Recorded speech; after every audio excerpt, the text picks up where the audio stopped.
तक चाइना की बात है, पाकिस्तान की बात है, our doors and windows should always be open to learn from anybody and everybody. We shouldn't be blindfolded. We should thank them if we can learn something from somebody. It may be our great neighbor, where dwells the wisdom of great masters, Lao Tse, Confucius, many Zen masters in China or in Japan.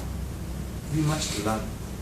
There is no hesitation in learning from them or from neo-classical economic theory oriented countries of West or maybe of USSR.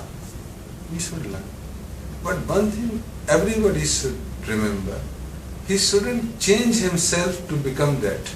The moment one tries to become black to white or white to black or British to Chinese or Chinese to British like Indian, it causes death of that. So you will remain or we will remain what we are.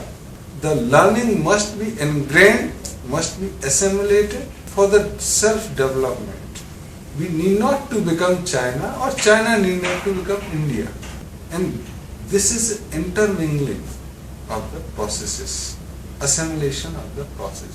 And if we can, by our geographical balance, और जिसको तासीर बोलते हैं, by our way of thinking, way of living, if we can learn and ingrain something, that is fine.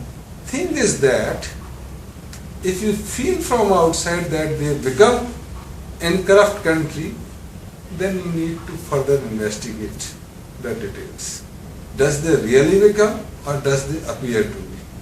Or they are silent about corruption after the massacre of 10,000 young innocent in Tiananmen Square, that nobody wants to discuss these things. Moreover, whenever anybody of the Communist Party leadership found indulged or need to be eliminated and isolated, is punished in the square of some city openly by fire of bullet. So you need to investigate that whether corruption has really been brought down to a suitable level or if there is fear, or whether you want that society in India that everybody should live in fear. That has to be investigated.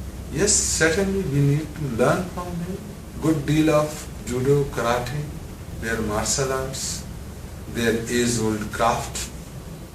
This is more important than learning their method of fear.